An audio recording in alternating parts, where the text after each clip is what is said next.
Come, spell weavers, reavers, rogues, and men-at-arms, and answer the call of adventure. Pick up your sword, your axe, your spellbook, your bow, your rulebook, and your dice, and join the forces of good in their eternal fight against vile monsters, conspiring min-maxers, horny bards, and blood-soaked murder hobos. Discover the treasure trove of role-playing games here on Rollin' Bones. My name is Ryan Howard, and I shall be your guide.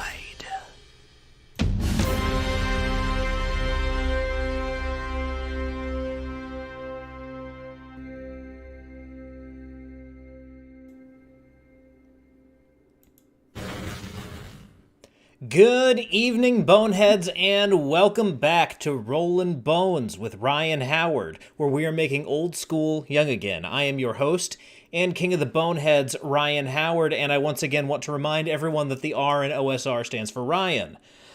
So, with that out of the way, you guys know these people. They're great. They make amazing games.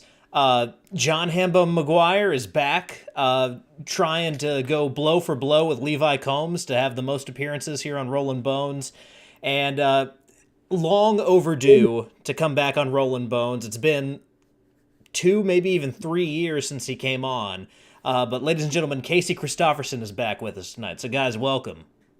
Hey man, thanks for having us back. That's awesome. Absolutely. I think Great to be got here. one up on me at this point, so we're getting close. Yep. Absolutely. And then at some point, Tim Mathias from Knights and Nerds is also going to want to get in on that action, so we'll have a 3-way race for most appearances. Love it. So we've got you guys on here tonight. I wish I had thought to schedule this earlier, but with everyone's schedule being what they were, this was kind of the best time to do it. But you guys just wrapped up an Indiegogo campaign for a Halloween double feature of adventures for 5e, OSR systems, and Castles and Crusades. So, this is basically our Halloween episode for this year. So we're going to be talking about these adventures. We're going to be talking about Halloween traditions, and I want to kick things off just to ask you guys what your typical Halloween tradition is when that time of year rolls around. John, you want to go first? Sure. So for me, it's Halloween all year round. I love it. Halloween is my favorite holiday, though. It's to me like the biggest holiday of the year. I know I get heat from my mother because she's like, "What about Christmas, Johnny?" And I'm like, "It's Christmas is cool, but like Halloween has my heart." So, every year I make sure that I watch a good number of horror movies or horror programs throughout the course of the month. And I used to make sure I did one a day for the entire month, but it kind of became like untenable. And then like there were some things like I just had seen so many things that year already that I felt like I didn't pace myself right. But the one true thing I do every year is I saddle up to wherever is selling Count Chocula and I buy a bunch of boxes. I used to buy all the different monsters, but I'm kind of like, at the end of the day, all I want is Count Chocula. So right now I have 4 family-sized boxes on top of my pantry, and that is the restock from the beginning of the month. So Count Chocula is my guy. I love it, and that's my real, true Halloween tradition every year. Gotcha. That's pretty great. I love all of those cereals. So our tradition, let me see. We watch a lot of the movies. We got about 4 movies that are like must-sees. We Trick or Treat. Gotta watch Trick or Treat. Gotta watch OG Halloween. Gotta watch what we refer to as the Good Dracula movie, and Creep Show. You gotta watch Creep Show. And then we try and stuff in a bunch of new stuff. Try and see some new things. See if there's any horror out there that's really biting. We had one tonight. I'm not even going to bother mentioning it. It was pretty bad. I actually had to apologize to the family for leaving early and sparing myself seeing the last 15 minutes of it to be here tonight. It was pretty bad, and it was my pick, so my bad. We do the whole thing though. We've got, I don't know, are we on video? Yeah, we're on video. Oh, good. So like, we got masks hanging up all over the place. Love it. we've got we do Halloween lights, and my wife and I dress up in costumes to hand out candy to the kids and that kind of stuff. So last year we had kind of she dressed like a witch, and I dressed like the Crimson Ghost from the Misfits, and handed out candy while we listened to Danzig and Misfits and Slayer in the front yard. Nice. There you go. You know how I'm from New Jersey. It's kind of like you're gonna get like a tattoo in New Jersey. You have to get the Crimson Ghost. When you say the good Dracula, you talking Lugosi? You talking Christopher Lee? Well, see, I watched. Then I watched 3 of them. The rest of the family, not so much. They call the good one the Bram Stoker's Dracula. All right, which really is a really good one. Mhm. And I watched the Bela Lugosi one. I like to watch the Spanish version at least once every couple years. So that's great. Good one. Because I love that. It's actually the scarier of the two. Yeah. Mhm. So Christopher Lee, though, I think after all these years, he brought it. He really defined as much as Well, Bela and Lugosi. Gary Oldman does that ode to him in the Coppola directed one, because he turns his face and his eyes are that red, and it's the exact same red as the Christopher Lee red eyes. Mm-hmm. So good. Yeah, the thing about that the Christopher Lee Dracula movies, it's the way that he and Peter Cushing kind of play off of each other. I think that also makes it, because I mean Peter Cushing is amazing. I don't think people talk about how truly brilliant he was, because in everyone's mind he's basically just Grand Moff Tarkin, and that's it. Right. Yeah, I mean, that blew my mind when I was younger when I figured that out. Because Peter Cushing's always looked like ill. He always has this pall of illness, and even when he's a Grand Moff Tarkin, he just looks like he's just gotten over something. And then you see him back in the Hammer Heart films, you're like, well, he's always kind of had that like pallor about him. Yep. Yeah. I think that may have been fairly common amongst gentlemen of his age in that year. Mm-hmm. Yeah. In those eras, yeah. Yep. Yeah. No yoga or CrossFit back then. What's a vegetable, right? Now, sorry. Go ahead, Casey. We watched Black Sunday, or Mask of the Devil. Oh, I'm sorry.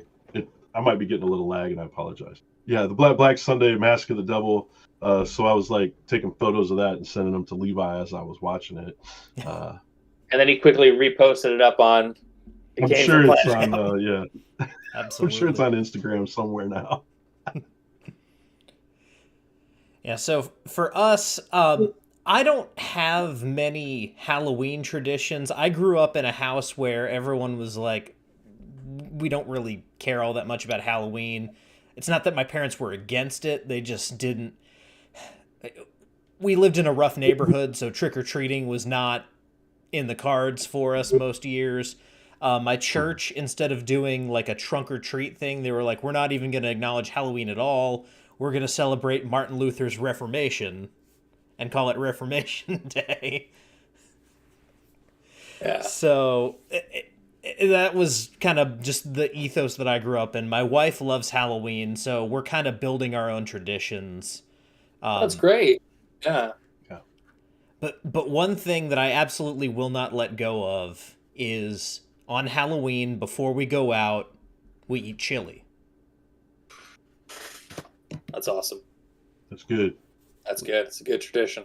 It's because it's usually cold. You want a hearty meal to keep you going, so we eat chili. You doing beans or no beans? Before you go? We do beans. Yeah, you go. Yeah. You're doing it right. Yeah. And then there's one movie, and it's not a particularly scary movie, and I'll say it's also not a particularly good movie. But Disney Channel back in the day did this movie called Phantom of the Megaplex. I've seen it. Yeah. Okay. It's very often overlooked because of the Halloween Town movies, but it's my favorite of those like Disney Channel kind of pseudo horror movies for kids. What about their Ichabod Crane? Because that's actually legit pretty scary. Yeah, and that's also one of our traditional shows. We watch that one, and then my wife likes the Tim Burton Headless Horseman as well. Yeah, I mean that was I don't know whenever you want to segue, but the cover of Heresy of Rot is the Headless Horseman, and people say, well, what's your favorite monster? What's your favorite like slasher? And like for me, like I would keep going back and forth, and every so often, I'd be like, it's the Headless Horseman. When I was a kid, I remember watching that cartoon, and say what you will about Disney, pre like the 80s and like pre like softening everything up. They did some scary stuff back with their animation back in the day, like really like the pumpkin flying through the air at the screen engulfed in flames. I mean, oh god, Headless Horseman, yeah. The scariest movie I'd seen as a child was Snow White, actually. That was one of the ones that had me crawling inside my mom's sweater to hide my eyes from what was going on. As soon as she turned into the crone, and it's like, get me out of here. Yeah. There are three kind of like really major level terrifying Disney creations, kind of pre-Disney Renaissance, in my opinion. And they're not creations of Disney per se, but the Horn King from the Black Cauldron is terrifying. Mm-hmm. The Headless Horseman is terrifying. Yep. And Chernobog is terrifying. Yeah. Yeah. Those are all pretty scary. Yeah, you throw all that in there with Watership Down, and that's why all the people from my generation ended up in therapy. Put that right over the plate. And my therapy, well, I can't even get anyone in therapy to return my phone calls. they're like, what's going on with you? And I give them like 11 things, and they're like, that's 7 too many things. We'll get back with you. They never call again. Yeah. Have you seen Watership Down? Lose my number. It's like that Poloniak book, The Soul Survivor. Yep. A horse sinking into the box. And what's the movie? The Never-Ending Story. Yep. Yeah. Jesus. They were really out for us when we were kids, huh? Mm-hmm. Yeah. Well, they didn't give my kids' generations any favor either. They got Bridge to Terabithia, right? Oh, yeah. Oh, yeah. This is just a cute little show. Yeah. God, all that could have been avoided with the cell phone. Like I said, cell phones, like they break movies, but let me tell you, that would have just saved me a lot of childhood trauma. They're like, hey, I go to grandma's house. All right, I guess I won't go across the bridge to Terabithia today. It's raining anyway. Check the weather app. Oh, torrential downpours. It's probably bad. So, since you mentioned it, and talking about the cover being an homage to the Headless Horseman there, let's go ahead and start with Heresy of Rod. I talked a little bit about it with Levi last time he was on the show, but Hambone, I'll go ahead and just kind of give you the floor to, give everyone the rundown on what they can expect from this, or, your elevator pitch, or however you want to kind of introduce Heresy of Rod here. So Heresy of Rod is, for all intents and purposes, a Valentine Hammer horror. And it really is me and Levi putting our heads together and coming up with an adventure that, depending on how long you play with your friends or how fast your Dungeon Master runs the adventure, you could do this over one night, you can do it over a few nights, but the crux of it is, you enter this mysterious town and things aren't what they seem, and you need to stop this invasion of rot and evil that's pouring over from another realm. And it takes you through the whole town. It takes you through a haunted house in the middle. It takes you to another realm, and it's got a lot of nods and a lot of nice little Easter eggs for a lot of movies that we all grew up watching and knowing and loving, and finding a way to give you a really authentic, classic Halloween horror experience when you are playing, fantasy role playing with your friends. We did it for 5e. Castles and Crusades, and OSR. So 3 great ways to play, and no wrong way to do it. Now, when it comes to running horror in RPGs, because as you kind of alluded to there, in some of these games, it can be a little hard to create genuine horror, especially in a game that's kind of largely based around fighting monsters. So Right. as you have had this kind of meteoric rise, as I see it, from my perspective here in your developing career, Hambone, how have Thank you you. kind of discovered the best way to write horror adventures for RPGs like this? Like, what kind of tricks have you discovered that work and really make really make things kind of scary, or at least atmospherically scary? So, thank you first and foremost. That No was problem. very nice of you to say. Secondly, it's about pacing. I think because when we've talked about this before, Ryan. Stu from Vintage RPG has this great quote: "Horror equals helplessness." Mhm. Right? It's genuinely hard, especially when you are playing a game like 5e, where at every single level you are more powerful than you should be. And I'm not shitting on 5e, but that's just it is the way it is comparatively to other styles of fantasy role playing games. Mhm. Definitely You know, heroic adventure. Yeah. it's definitely heroic adventure. So it's about kind of finding the pace and finding ways to keep the players off balance and keep them guessing, right? Yeah. So when you roll into the first scenario in Heresy of Rot, you think you're getting one thing, and then the battle actually morphs into something else. So you see what's coming your way, and you're like, oh, I got a plan for this, and then it turns, and you're just like, oh, but I knew it was going to be that, but I didn't expect that. Mhm.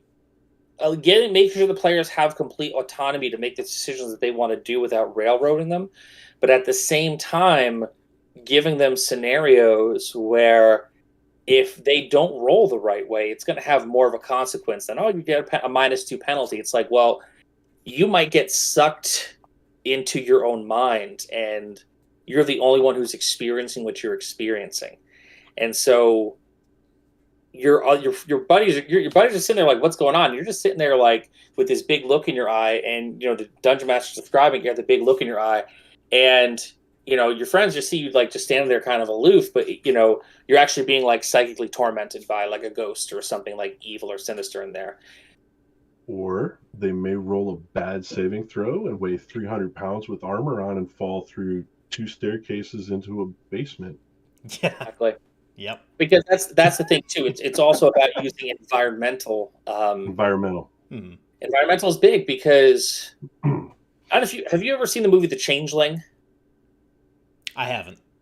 All right, I highly recommend it. It's one of the best haunted house movies you'll ever see. It's George C. Scott. The first time I saw it, I hated it Oh, yeah. because I wasn't ready for it, because like I wasn't really like, you don't look at George C. Scott and you think this is going to be good horror, Mhm. But I watched it again, and the second time I watched it, there's a lot of nuance to it because the house in so many ways is alive. And so one of the things that I do, and that we did, Levi and I did together in this, we did the, haunted house in the middle. The house is alive, but it's not like a monster house that's going to fight you, but it's got its own personality. It's got its own vibe. And if you cross it the wrong way, things are going to happen. And, environmental things are happening. A band comes to life, musical instruments, the wallpaper's peeling. So, you build it like that, but then constantly turn it on its axis again, because, you get your first encounter is this, your second encounter is drastically different. And then the third part, it turns again. And by doing that, you really do keep the players off balance, and you keep them guessing. And by the time it turns for the second time, you got to give them, a worry, because now they don't know what to expect. And part of the thing I think that makes horror a problem in most fantasy games is that it's up to the dungeon master, the game runner, the keeper of secrets, the chill master, to try to instill what they think horror is on their players, instead of just keep turning the scenario a little bit and adjusting things and letting the players be responsible for their own horror. And kind of, now they're creating their fantasy book, and now they're creating Yep. scenarios in their own head. Now they're expecting the worst and trying to plan for it, and then it just doesn't come, and it just kind of keeps them kind of guessing the entire time. So it kind of takes the pressure off the the person running the game if you can just turn the screw enough that you let the players take care of the rest of their own brains. So that's kind of my approach to writing horror in RPGs. And Casey, I will turn the same question on you to keep you in the conversation here. What kind of tips and tricks have you developed, both for kind of writing these horror adventures and running them in effective ways for your players? Well, it's become kind of a there's always a point of no return in horror. There's always a point of discovery in horror. You have discovery, you have rumor, discovery, then you have the point of no return, and then you have the stuff gets weirder until eventually there's the culmination of whatever the thing is going to be. So in order to keep characters guessing, a lot of times I implicitly put it into the instruction, into the module, roll some dice and then just kind of laughs, sinisterly to the characters, and then when they ask you what that meant, say nothing. These are things that you're creating the table tension by just messing with people's heads, and you can do that in subtle ways. The other thing is, I've noticed with 5th edition, it's hard to kill people with their hit points, but it's easy to kill people with the effects of things like fear and poison and paralysis and so on and so forth, exhaustion, So you kind of hit them with enemies that don't hurt them the way they think they're supposed to get hurt. And so they come across an enemy they fairly easily dispatch, but they come out of the fight with 2 levels of exhaustion. Well, haha, now you're 3-4 levels away from being dead. Mm-hmm. See, and now they have to start thinking about that. They have to start rationing. And when you get 5th edition characters to have to start rationing when they can take naps and when they can recover their spells and when they can recover their hit points, suddenly they're starting to twiddle their fingers at the table a little bit, like, hey man, if I get another encounter like that last one, my dude is just going to be dead. And now here's the trick: do that and still make it fun.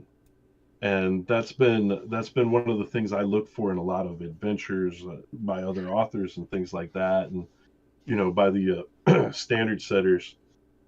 And are they doing that? Are they creating encounters that are making me think about how I'm using my resources and how I'm managing my chances of survival?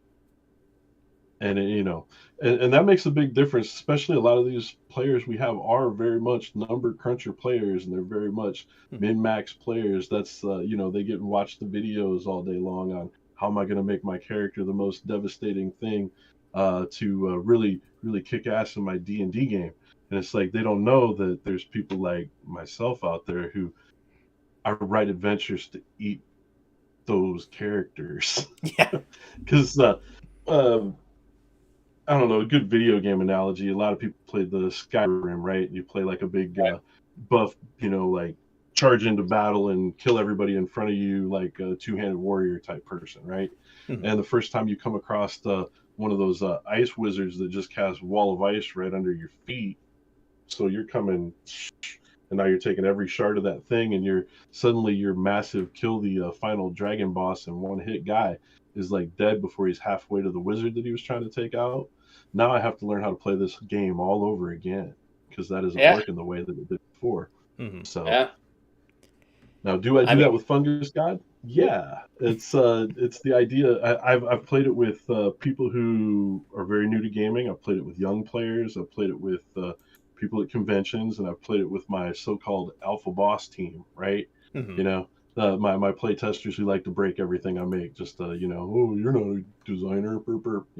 These are people I've known for 20 years, and they like to hurt my feelings, and that's okay. So and they skipped everything. They went straight almost to the end, and they got handled pretty bad. They almost all died, and then they're like, oh, so this is a challenging adventure after all. I'd like to play this again sometime and do it the way I would have normally done it, you know? So, Yeah. Hmm. yeah. Yeah, something that I've kind of discovered when I'm trying to kind of craft a horror type scenario in my games. Uh, Also, to use a video game analogy, I take kind of the System Shock 2 or Bioshock approach of you're going through somewhere where something terrible happened very recently, and you can see the aftermath of something came through here and did something horrifying, and it's still there. Yeah. Yeah. Yeah. I mean, I love a little telegraphing Mhm. because that little bit, like you walk and you see like claw marks against something, and you're like, Yeah. that wasn't part of the decor when they built this house, you know? Yeah. And that's what really did with the fungus god is exactly that thing. They're either sent there for some reason or they cross paths with these patches of mushrooms all growing in one direction. One way or the other. But that's their first indication. Okay, well this is weird. We're out in this big grassland prairie, and there was like this big flash in the sky. The earth rumbled, and something happened this way. And as would happen in any event in some kind of fantasy ancient world, I would say, even in our ancient world, if you heard a rumble and it was 5,000 years ago and you saw a light flash up in the sky, there's two options. Your whole tribe is going to see what happened, or your whole tribe is leaving. Yep. You Yeah. know, and so we're under the premise that our heroes are going to go find out what's going on.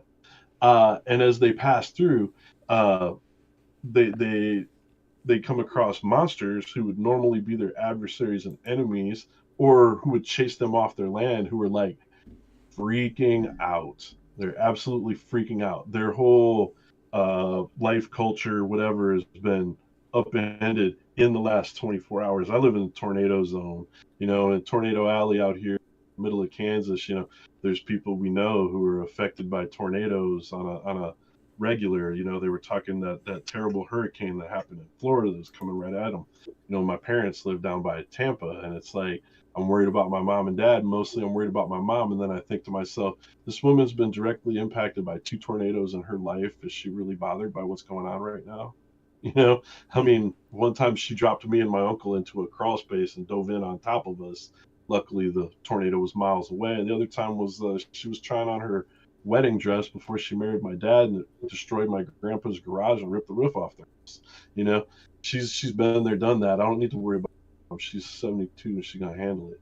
You Mhm. know, but in Fungus God, they get going and they see this destruction around them, and they can literally at some point they can see the monster crouching in the distance, and it's the biggest thing they've probably ever seen. It's like 300-foot tall, 300-foot wide, and it's just glowering there, unmoving. And it's like, but there's forests of fungus growing out from underneath it.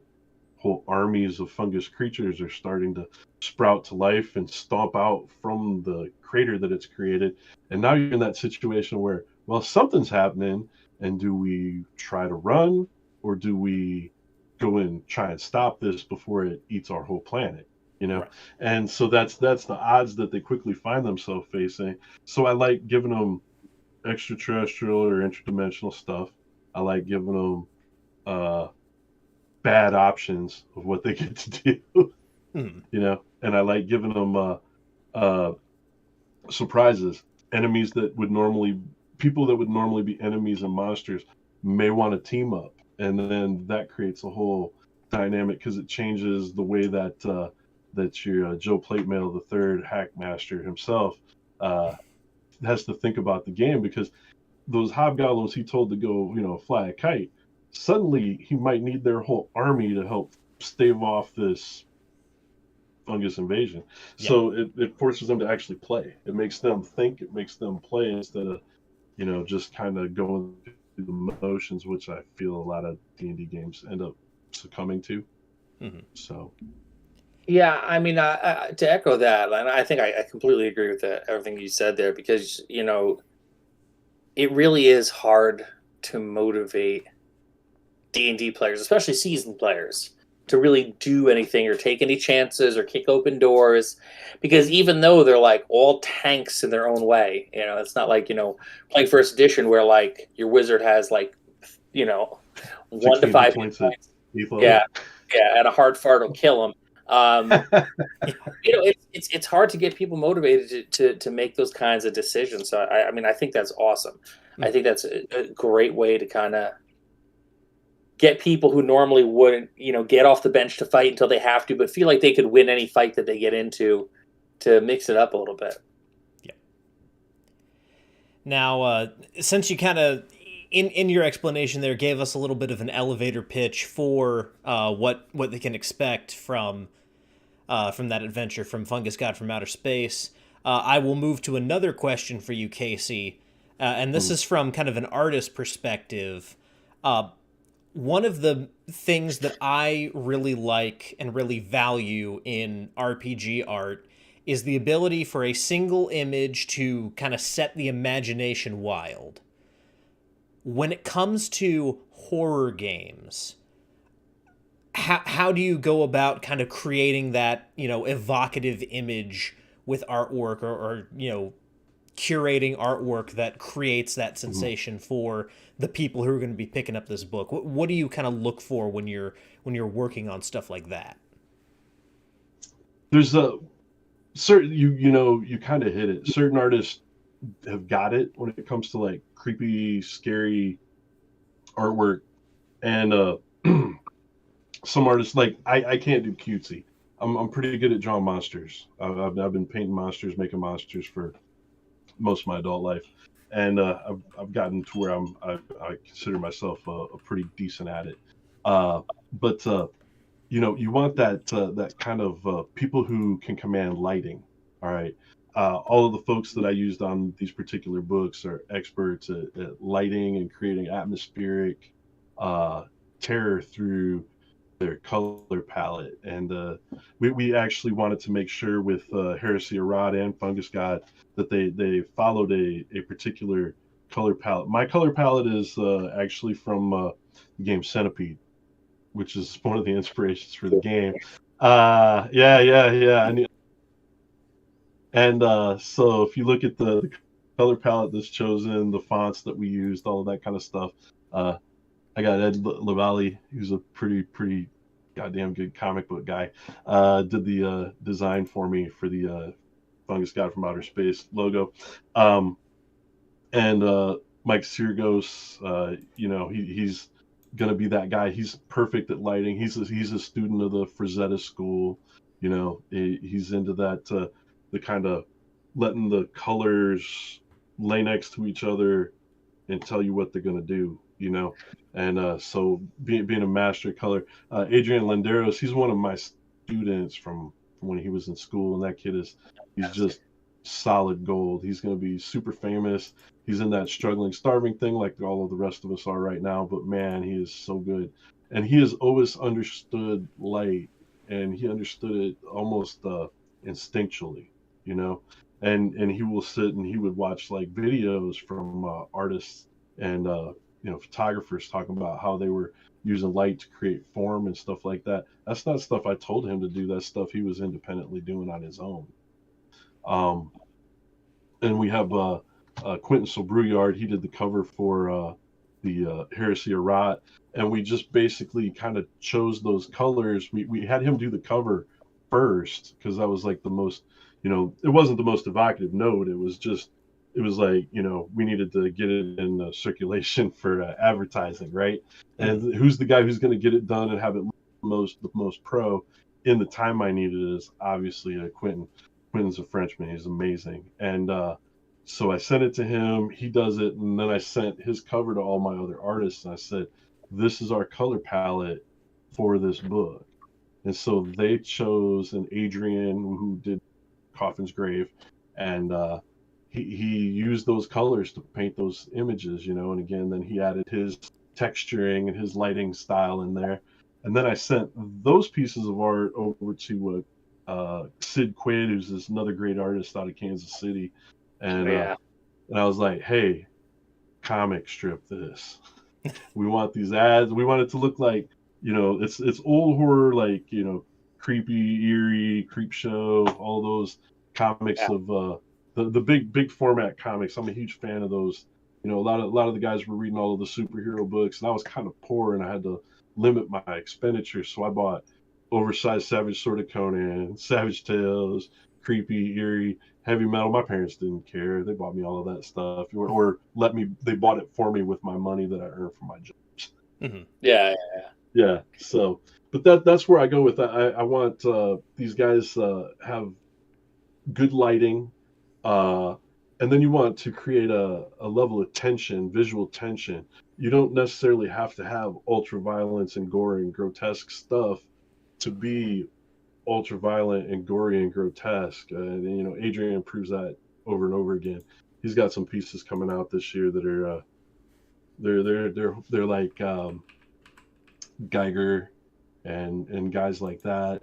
They're like Hieronymus Bosch, Mm-hmm. And so yeah, it's some of these artists I like kind of key in on artists who are really good at making creepy stuff that look like that era of yesteryear horror comics that a lot of us in our late 40s, early 50s grew up in. Mm-hmm. All the best stuff. The best stuff. I love it. Yeah, one of mine, and this also gets into an artist that I know Hambone is a huge fan of, just from listening to Vintage RPG as often as I do. This is something that Russ Nicholson does really well. Mm-hmm. It's also something that Kentaro Miura did really well on Berserk, and that's the idea of highlighting these little tiny details that once you notice them, you can't stop looking at them. That's something that's really kind of creates the most nightmares in my mind. Is I didn't realize just how many mouths that thing had, and now I can't stop thinking about it. Yeah, I mean, stuff like that is important, I think. Yeah. I wasn't involved in the art choice. Oh, you first. Go for it. Oh no, I was just gonna say I can't leave Hector Rodriguez out of the equation for the Heresy book as well. He did all of the monsters, which are going to be in token packs, so that people who play VTT are going to be able to get all of the monsters from the book as token packs pretty quickly. And I'm going to wait in case it's a question, so I'm going to save the rest for in a little bit. But yeah, Hector is also really talented. He's a Chilean artist, and man, he's also a D&D player. He knows the game. So he's great to work with because he gets it from that gamer level, which not all of my artists necessarily even play. Mm-hmm. So they're familiar with the lore, but that's about where it ends. Yeah, I mean, I was going to say that I wasn't involved in the art choices or anything for Heresy Rot or Fungus God from Outer Space. However, I trust people, and I trust people that they know what they're doing. I trust people that, just one conversation with Casey, and I knew that whatever he wanted to do was going to be A-okay. Like I wasn't really worried about it.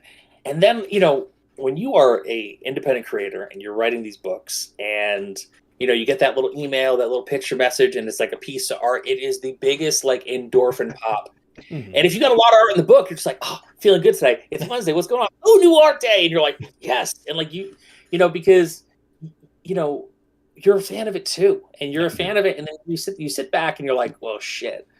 I can't believe I had a hand in writing something that when someone gets handed it to them, one, they're gonna have a really great time with their friends, and two, they're gonna pop like I did for the art, because the art is so good. All the art that I've seen for Heresy Rock, all the art that I've seen for Fungus God, I'm just sitting here and being like, you know what? If I wasn't involved in being part of the team that worked on it, I would pick this up off a shelf and be like, all right, well, I'm buying it, and I would just enjoy sitting down and reading it and be psyched to run it, because it's that good. It is just that good, and I'm so proud of the work that we all did together. And I know, I honestly know that when people get their hands on this, no shit, no pitch here. I'm telling you, you're gonna have a blast with it. If you're into this kind of stuff, man, it is exactly what you are looking for. So good. Yeah, if there's anyone in kind of the creative space right now who can assemble just like a murderer's row of talent, it is Casey. That's Appreciate that. that's been one of the things that I've really appreciated about like your contribution to this. Obviously, you make great stuff as well, but you also gave us, in a way, you gave us Ed Bickford. You Yeah. gave us Adrian. Yeah. You've brought several just amazing artists to the table over the Yeah. past few years, and Yeah. you Twan know, Pham. yeah, Yeah. yeah, just Twan Pham is amazing. Uh, I've been able to I've been blessed. It's for me. I inherited one of them. I inherited is Colin Chan, and man, love that dude's work. It's like when I talk to him on the phone, I'm the one going, I'm talking to Colin. I'm talking to Colin Chan because I'm such a fan of his work. Artem Shikayev was one of my students, and it's like uh, I was at the Da Vinci 3D kind of animation thing they got in Vegas about a week ago, and it's what's Da Vinci's quote, and me being a bad art teacher, is was it sad as the people who doesn't surpass the master is more or less the quote. And when I look at Twan, when I look at Adrian, when I look at Shikayev, you know, uh, Faith Berger, these are a lot of these kids' artwork is in our Toma Horrors books, and it's like, yeah, they're better than me. And I mean, I'm 50 years old and I've been doing this professionally since I was like 26 or 27, and it's like, as far as making art for books, that's my career prior to getting into the writing side of thing. And then I did the writing side of thing for about 15, 16 years. Well, I'm still doing it, but I'm more art directing now. And it's just watching these artists blow up and blossom. One of the gals who worked for us, she's an amazing artist, is Santa Norvisite, and she worked for me for peanuts for years with Frog Eyes, Necromancer. Not that we pay peanuts; it's just compared to like people in the video game market, we can't pay those salaries. I wish we could. People who are in your top 100 on the Amazon list of bestsellers. I wish we could pay what they pay their cover artists. It's not a reality of this business and never has been. And I'll be Daddy Hasbro. Yeah, but Santa, I was looking on her ArtStation to show her off to my current batch of students because her work was really good when she came to us, and then it just got better and better because I kept forcing her to do characters and figures and stuff, and she's more landscapes. I'm like, yeah, but I want you to do this, I want you to do that. She's fine. And she's very good, very good.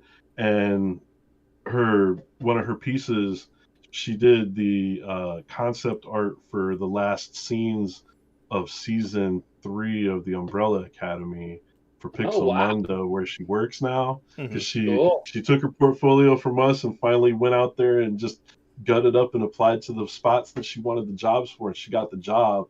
And so here she is. I feel like when you're like a dad and you see your kid do something amazing, it's like I feel that feeling when I see these folks who worked for me go on and do these more successful things and go on and get with their career. And I wish we had more work to hand out, really, and I'd love to work with more artists. And I'm always kind of hiring people, trying them out and giving them a shot, people whose aesthetic kind of fits in with our writing and with our kind of mojo of the creatives that we have around us.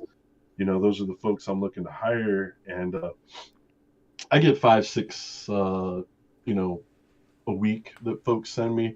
I'm a little late because I've been ill, but and out of town, so I got a few of them I need to get back to, but I do try to take the time to give them all a paragraph or two, of this is what I like about your work, this is what I like about your hustle coming after me.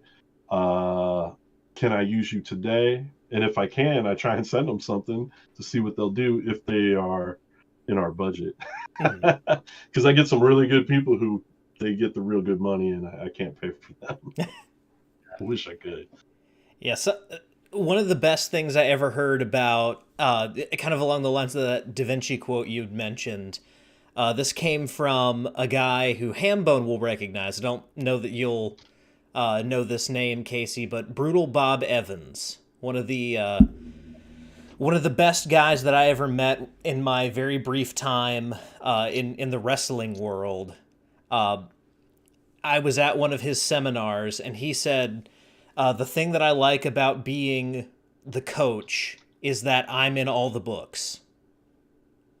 It's true. When they write their book, my name's going to be in it. And That's I right. thought that was just kind of like perfect. Poor is the pupil who does not surpass the master. There it is. Poor is the pupil who does not surpass the master. Mm-hmm.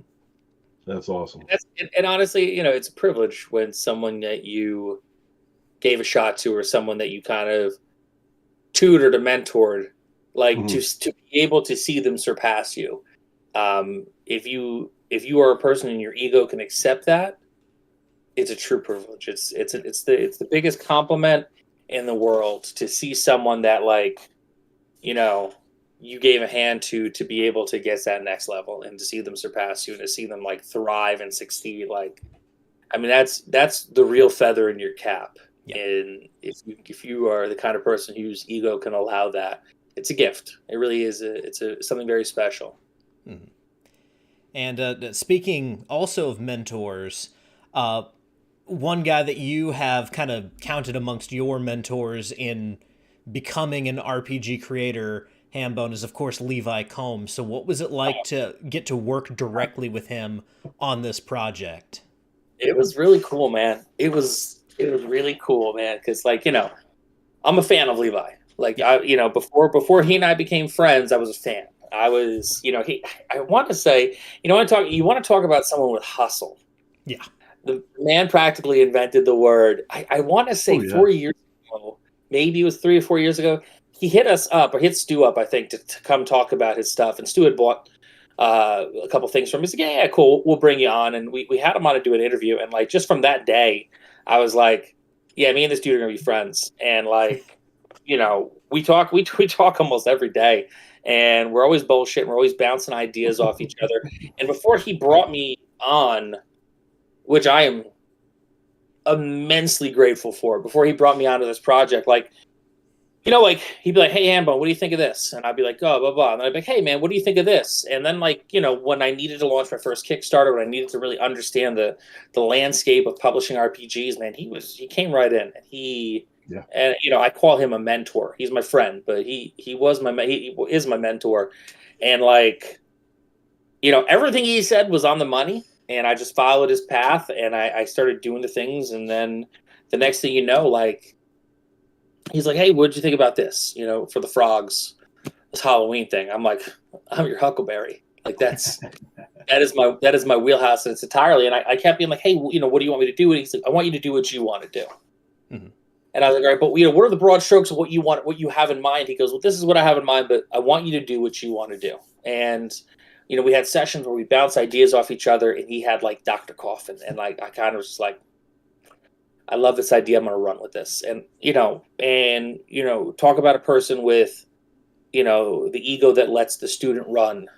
It's Levi Combs, man. And, like, when we put it all together, and we're looking at it, we're kind of reading it, we're going back and forth, cut a bunch of stuff out, because we had to make a word count. And I read through it after we had gotten done with it, and I was so happy. I was happy, and I was like, I can't believe we did this. This is going to be great. Like, you know, I've been playing in bands since I was a kid. I've been around, you know, all different sides of the entertainment industry. And I've definitely been around things where, like, I'd hear it, I'd see it, I'd know people who are involved, and I'd be like, that's a hit. Like, that's something that's going to get people's attention at the very least. And I really did feel that way about Heresy or Rot. So it was, like, awesome working with your homie and working on something that you truly love, you know, which is horror, which is, you know, role-playing games and adventures. So, dude, he's great. And, like, if you are familiar with his work even marginally, and you've seen him, you know, one more time than you've seen me on this show, I can't stress enough that you should go out and you should buy something, because whatever you get, whether it's the Phylactery, whether it's Jungle Tomb and the Mummy Bride for DCC, or the 5e version if you get Skullcane Island. He's Kickstarter for 3 curses for Sister Saren. I always want to say 3 meals for Sister Sarah, but like, you know, or 3 mules. Yeah. Whatever you get, you're going to be happy with. You're going to be excited about. You're going to find something in there to be like, yeah, that's for me. And that's Levi Combs, man. He's the best. Yep. Yeah, and those of you who are watching this or listening to this from Wisconsin this weekend, you'll be able to see him and get some of that stuff. So definitely go up to that Independent Publishers Union table and check out everything that's there. There's great guys. They're all my friends. That's you got Ian McGuire and you got Talanian. What are you gonna do without Talanian, dude? That guy's red hot. You got Levi. You got Rocky. You got Jim Wampler. You're gonna have Skeeter Green. There's like a lot of different follicles going on in that group. So yep. They got something for everyone there, man. Man. But those guys, it's awesome because it's like the Levi Love Fest. I'll go pile on with that. He hustles me constantly. He's been trying to keep me, excited and interested in writing for as long as, possible. I first met him like almost 20 years ago, at a convention in Oklahoma, and he was running Rappahathic, and I wrote some poems for that and play tested the hell out of it. And so it was cool. It's he and I, we've stayed in touch this whole time. He's like, we should write a module together. And I'm like, I don't think until he actually started his own company and he does all of that. He has hours and hours long meetings with his layout, and he's like, he works with his artists as hard as I work with my artists. A lot of them similar artists. We share a lot of people, and that's cool. It's just it's awesome because he's like, I don't think he realized how hard it is to ask me, hey, let's write something, that until he got the job himself. But it's like he totally understands that there's people like John who are out here who have had this dream of creating some adventures, has great ideas.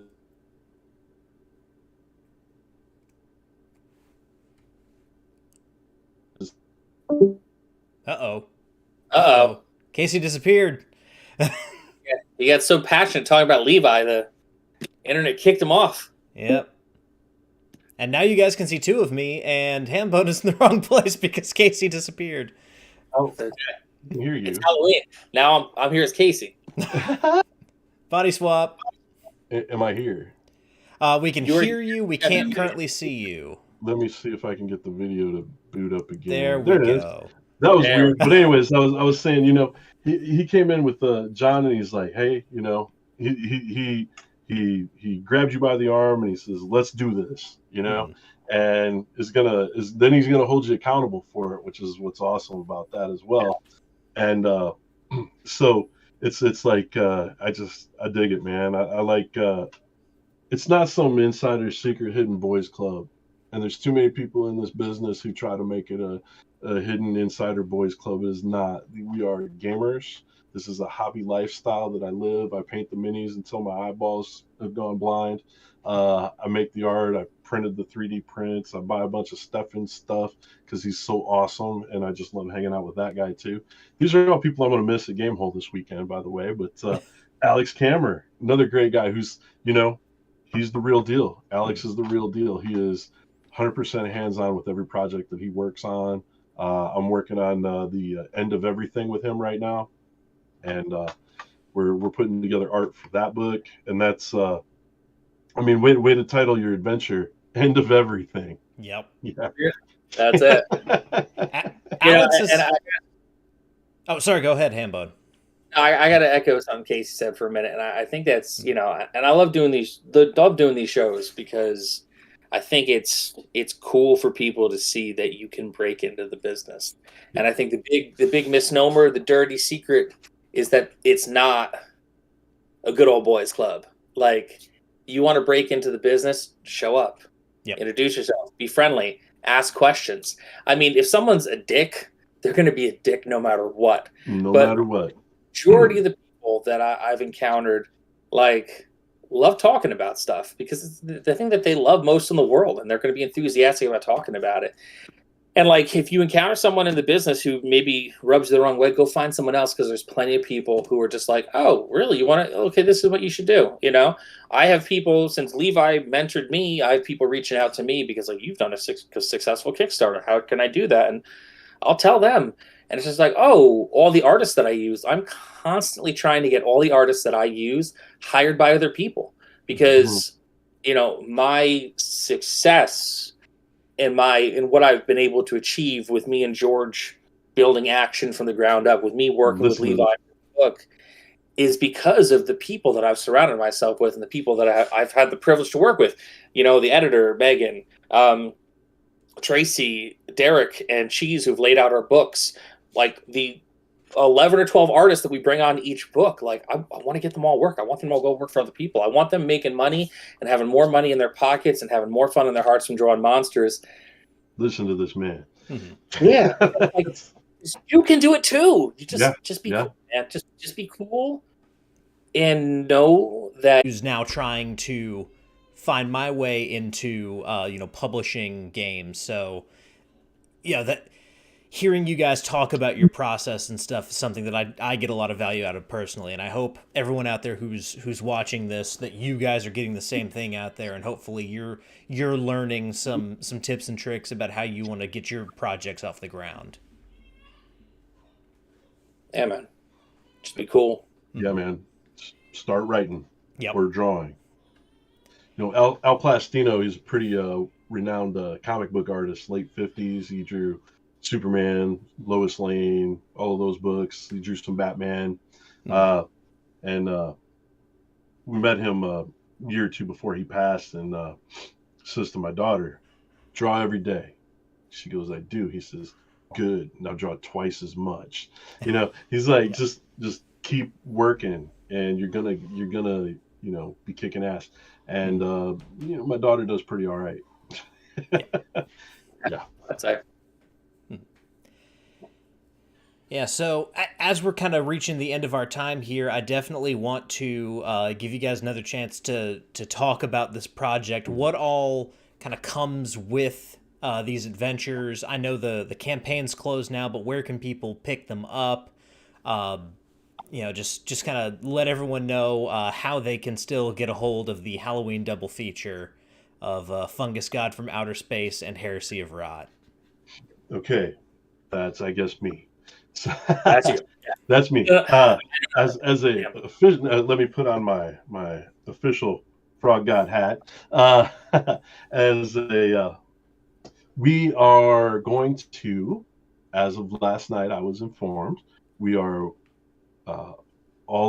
everything is at the printers. Everything is at the printers. Proofs are back for Fungus God. Once they're approved, it's going to be 100% to the printer. We will be sending out the PDFs to all of the backers who backed already, either right before or right after Gamehole Con. So it'll be sometime in the next week or so. So all of the backers who backed for a prize of some sort on this Indiegogo will indeed be getting their PDF in the next week to 10 days. So it'll be well before Halloween. And as they're all at the printer, it's going to be printing while everyone's at Gamehole Con, which means they should ship in time for everyone who backed for a physical copy to get their physical copy by Halloween. Now, that said, I believe that the PDF will be available as soon in our store as soon as the PDFs have shipped to all of our backers, which means they'll be able to purchase a digital copy on our web store sometime within the next, how many days do we got? 10, 11, 12, 13, 14 days. Within the next 2 weeks, they should be able to pick up digital copies of both Heresy of Rot and Fungus God from Outer Space. Print copies, if they didn't get it on the Kickstarter, they're going to have to wait on those, but those will be available at the web store right as soon as all of the final copies have been shipped to our official backers.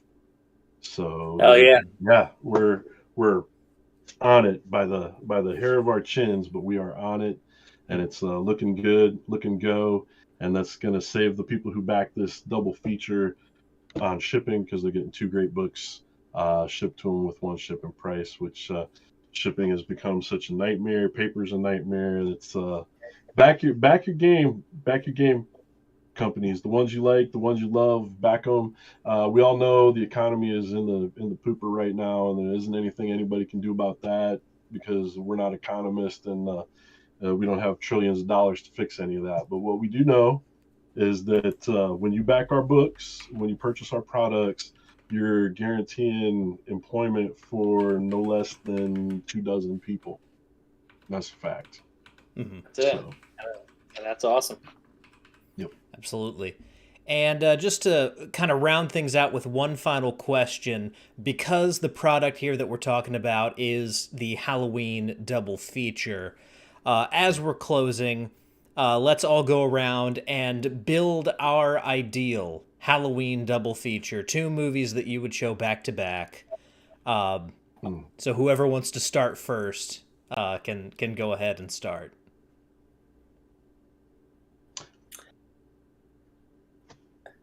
I got We're it. point at each other like Spider-Man. I'm gonna go back to back. I'm gonna go. I gotta watch original Halloween every year. It's just like I said, it's got to be on there. But after I'm done watching original Halloween, say we're done handing out trick or treats, all that kind of stuff. Everything's kind of quieting down. I'm sitting there with my glass of scotch or whatever, and got the shoes off, the makeup's off, whatever costume we got on for the year. I'm putting in The Shining, and I'm staying on it until I either pass out or white knuckle it to the very end. Gotcha. That's good. I would say 1988's The Blob and Monster Squad back to back. I implore you, if you are watching this right now, when you're done watching this awesome show, watch another one of Ryan's awesome shows. But then when you're done with that, go watch the 1988 Blob. It is a perfect horror movie from front to back. It's got freaking Kevin Dillon as the lead of all and people. He kills it. He kills it. Nobody is doing anything less than giving their all. Nothing is left on the cutting room floor. People are chewing scenery left and right. And the creature effects are just awesome. And then the Monster Squad is the Monster Squad. So, yeah. Monster Squad. How about you, Ryan? So, historically, I've not been much of a horror guy. However, there are a couple of horror-adjacent movies that I really like, and so I would build the ultimate action horror double feature, and this might seem a little off the wall, putting these back to back, but I would show Aliens and then Blade. Yeah. All right. I want to see Aliens versus Blade. Aliens versus Blade would be awesome. God, I think we all just became friends. Let's go do karate in the garage. Absolutely. Hell yeah. Cool. Well, guys, thank you so much for coming on here. I love, talking with both of you guys, and, Casey, we need to bump the number of Rollin' Bones appearances up, man. So we'll get you back on sooner rather than later. We need to do just an art show. We should do an art show. We can post a bunch of the art and talk about my artists, because it's too hard to get for me to get them to get on camera themselves. Absolutely. Cool. Well, guys, that is going to do it for tonight's episode. You all need to, go check out these, these projects. I mean, both these guys have a lot of stuff that you can pick from. One of Casey's evergreen adventures is, Feast of the Gobbler. Thanksgiving's coming up, so you guys definitely want to jump on that. Hambone's got 3-2-1 action, and all of the great stuff coming out. I'm really looking forward to getting that Children of Uma book in my hand. So it's 140 pages. Nice. Oof. Yeah, we just got the PDF back. We got to do a little tweaking on it, but it's 140 pages. There's art on almost every page. Mm-hmm. Oh man, that's awesome. Yeah. It's thick. And just to let you guys know what's coming up next week, I know we've talked a lot about 5e this month, but we're going to do it one more time because we're bringing on Victor Gorchev. You guys know him, the Dutch Wonder. He's coming on to talk about running modern set urban fantasy type games in 5e.